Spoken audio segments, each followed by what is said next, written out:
Hello, welcome back to Wartree Iron Works. This is Johnny. Today, something very special. I'm launching our new interview series today. My apologies on the quality of the sound. My microphone and my camera were fine. They're picking up noise just fine. They're picking up sound just fine. However, I did order a lapel mic for the next one. So, next one will have better audio as far as being able to hear people talk. So, alright, let's get to it. This is Wartree presents Iron Serpents Forge. I'm Cody. This is Iron Serpents Forge. It's a little rudimentary, but it is what it is. I get stuff done. I started probably about 3 years ago or so. Out right over there, I built like a little mud pit, a little metal dome over top, and I just used charcoal, and I got started there, and I just basically practiced on squaring up and rounding and scrolling and stuff like that. That's kind of like the basic gist of everything. I've slowly kind of upgraded the place with the money that I've been making on the stuff that I have been selling. I started out in that little coal forge. I picked up for like 25 bucks from a friend. I restored it.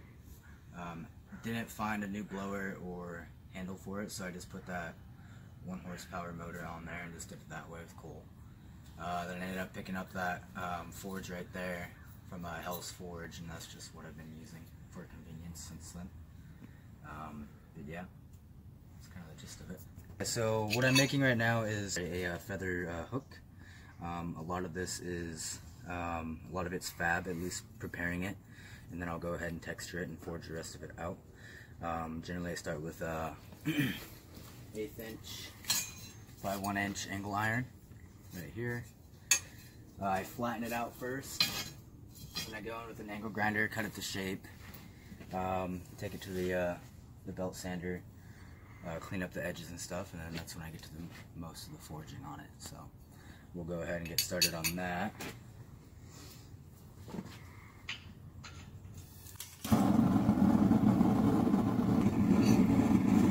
So the first thing that I generally do is I'll forge out the hook portion. It's going to take a little bit, sit on for a little while, so I'll sit here for a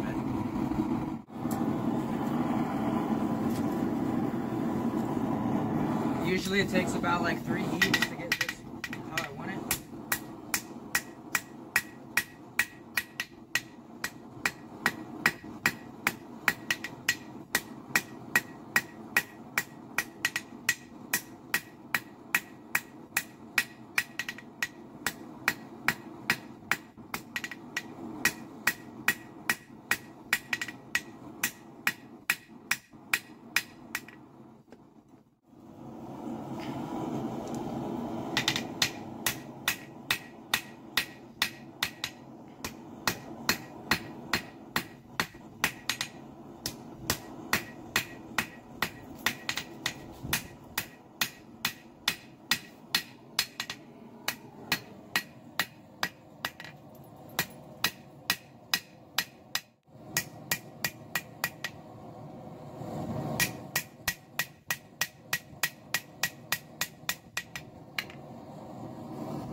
When I make one, I kind of just guess about how long I want it to be.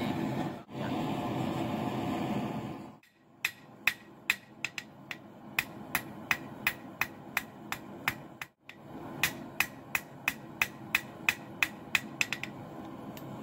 That's really about it.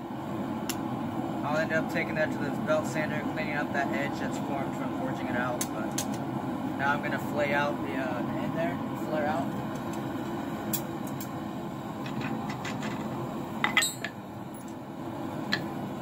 A hammer I made a little while ago. It's just a small crossbeam. It's kind of turned into a top fuller, but I do use the crossbeam to flare out the ends.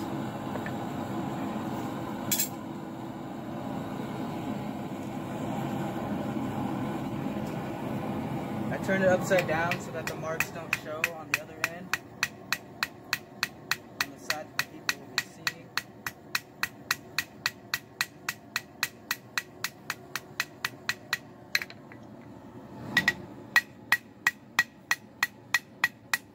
I don't do much more than that.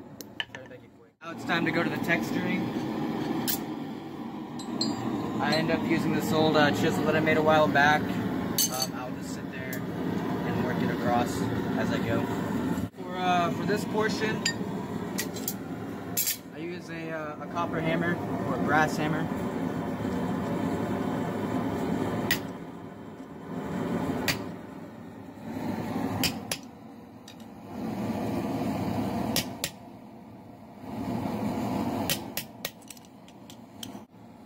You can get away with working it at a black heat for some time, but eventually the chisel will start bouncing and you'll get marks that you don't want.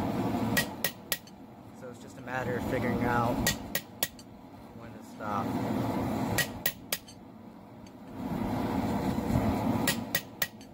The spacing as well doesn't really bother me.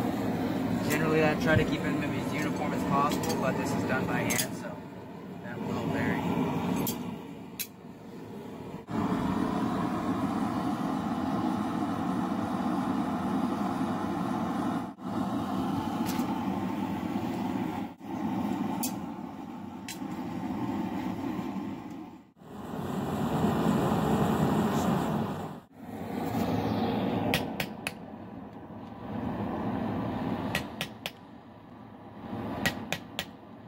If I do make a mistake, I do try to hide it in a sense.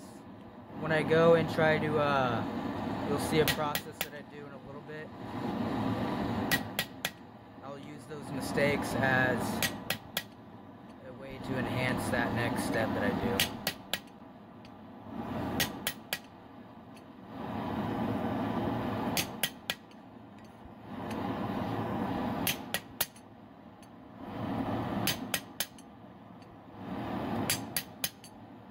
Starting to bounce, so I'm just going to leave it be.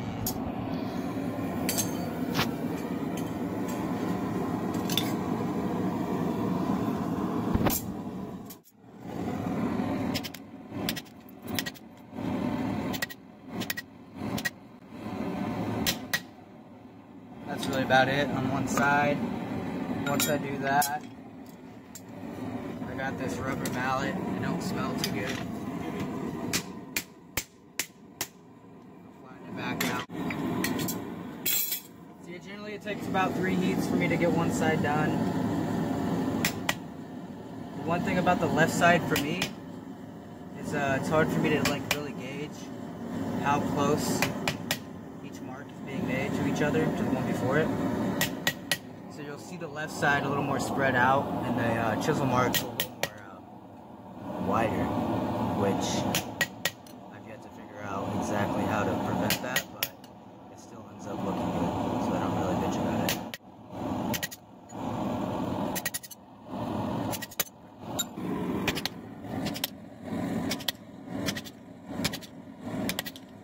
The angle of the chisel marks vary as well. It just depends.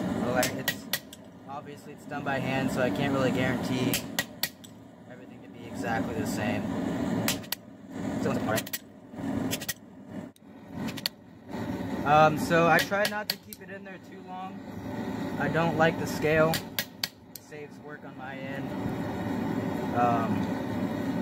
So it does cool down pretty quick. So I do a lot of the work at a black heat.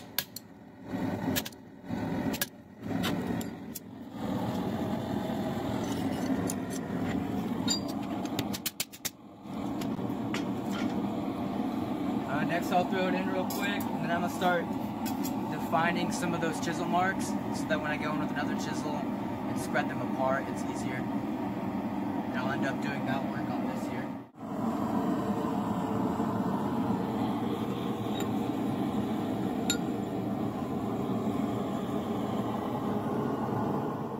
So I'm just going to pick arbitrary marks, kind of spread them out a bit. And this is where I was saying, if I make a mistake, I'll go ahead and use those mistakes to kind of define where I make those marks. Kind of try to hide them.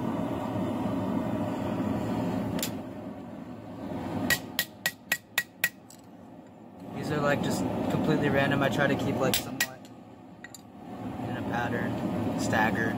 So then we'll go over to here, bench, and I end up using this other hot chisel that I use to split those apart. That's really about it for that. It usually takes about 2/8, one for each side.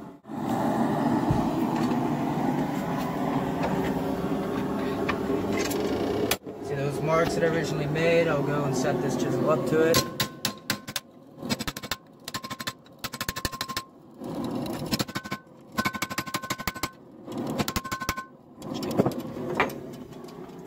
And like how far I go down on the feather when I do that is kind of just up to my own discretion. I really don't have a preference.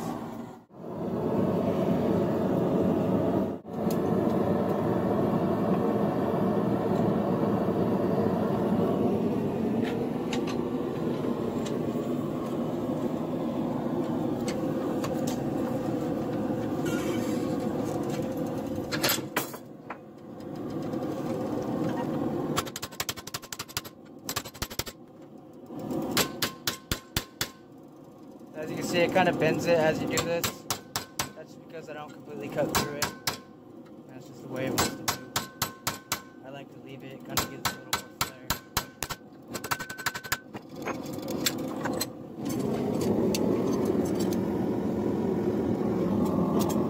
So the next part, I'm going to take the mallet and kind of try to flatten it back out as best as I can. And then I'll take my, my ball punch. Find a good spot to set down a bit of that ridge or that spine or stem, and that's where I'll be drilling the hole for it.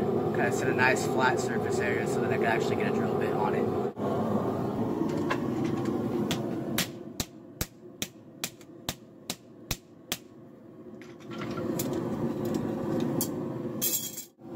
And I'll just get it started. Sometimes if I can get it done in one heat, but sometimes I need two. Got to be careful. I have made the mistake of the ball punch slipping off and indenting the other sides of the feather. I'm going to throw that in for another heat. Get that finished up.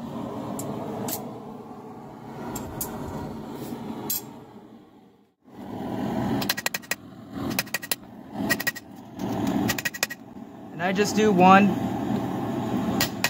I know people have spoken that you should do two.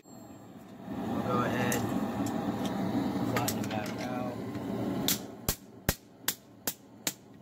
And that's about it for this. I'm going to cool it off, kind of clean up it a bit with a belt sander, drill that hole. I prefer to drill it, it's quicker, it saves me on time. Yeah, but basically what I'm going to do is, just where those hammer marks are kind of left from the anvil, kind of clean it up a bit. This one came out pretty decent. A little less work that I'll have to do. I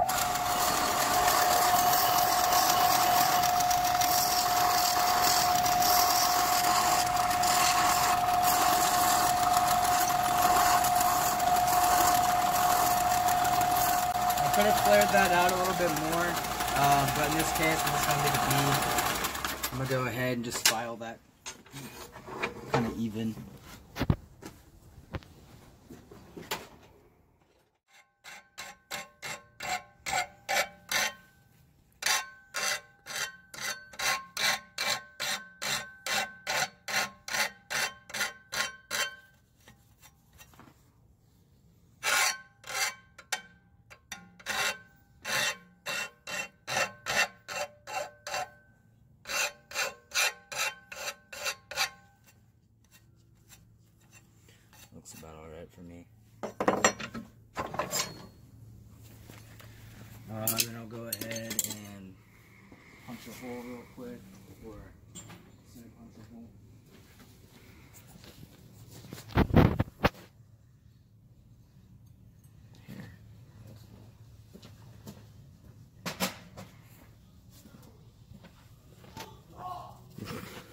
Jesus, kid.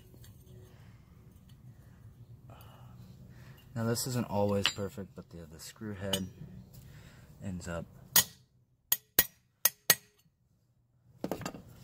covering it slightly off.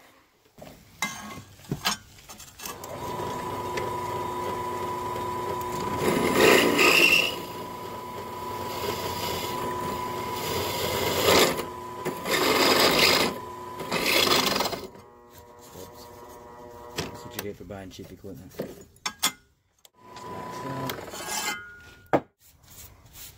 Next step is I'll turn this back on, and then I will, so if I'm making a lot of these, I'll just end up using my jig.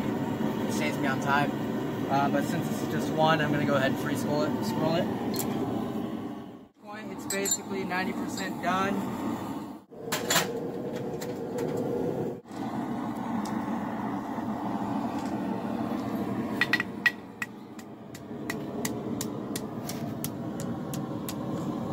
That's generally about how much I like to do.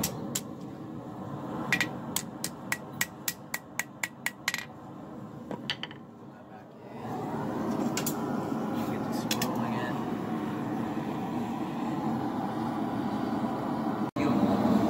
But yeah.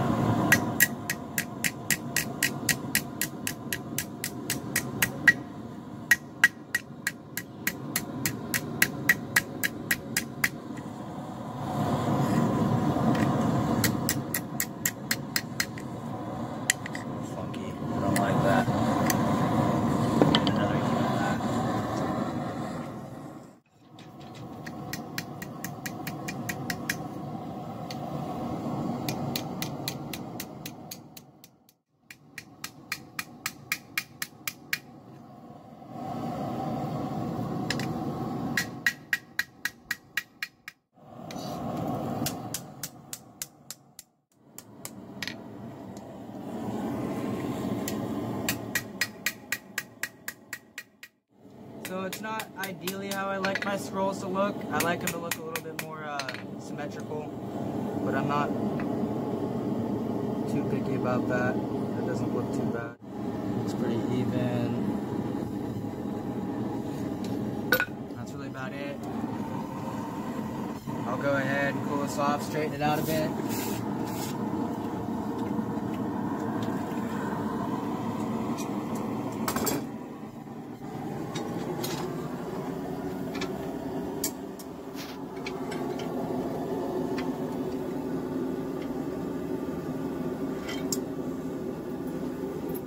So the next step is I'm going to clean it off with a wire wheel.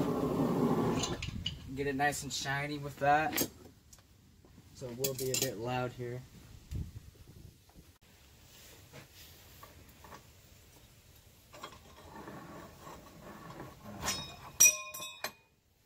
Don't do that.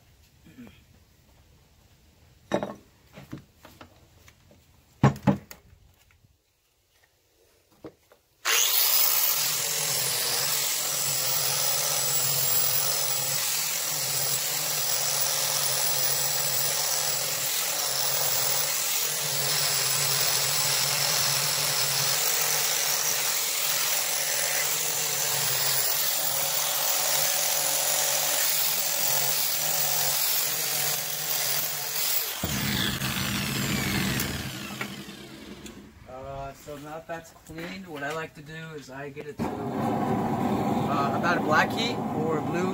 The blue temper colors are running through it, or just about gone, and it's gray. Then I'll quench it in oil. That gives it a nice dark black finish. Once I get that done, I'll throw that into the forge, get that red and hot, and then I'll quench that, and that turns that black as well. So that's how I treat my screws, so that they don't contrast too much from the actual.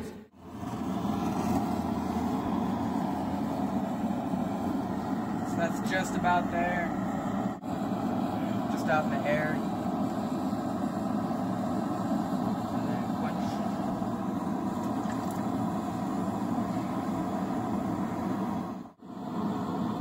Try to keep it away from your heat lines too.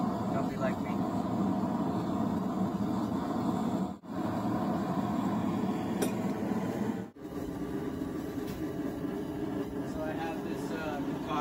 here that I made. It's 1 part turpentine, 1 part boiled linseed oil, and 1 part beeswax. It's my finish that I put on all my stuff for the most part. Kind of helps add to the corrosion resistance a bit. First off, I will clean off all this oil as best as I can. You can either apply this wax with the metal cold. I like to apply it while it's cold, and then I'll stick it into the forge real fast, have it melt on there, and let it sit and dry for a moment. I lost the sponge that I used, so I just wipe my finger in it.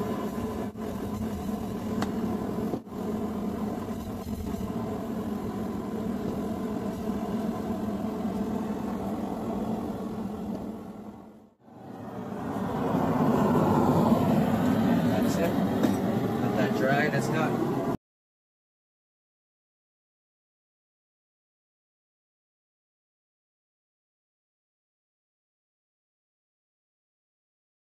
That's essentially how I make these. There's obviously different ways that people will make them.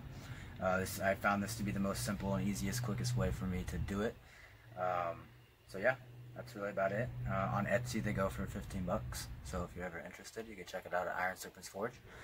Kind of a small, like, where I want to go with this whole process is kind of still in the works on that. I like to do the decorative work. I'd like to focus more on that.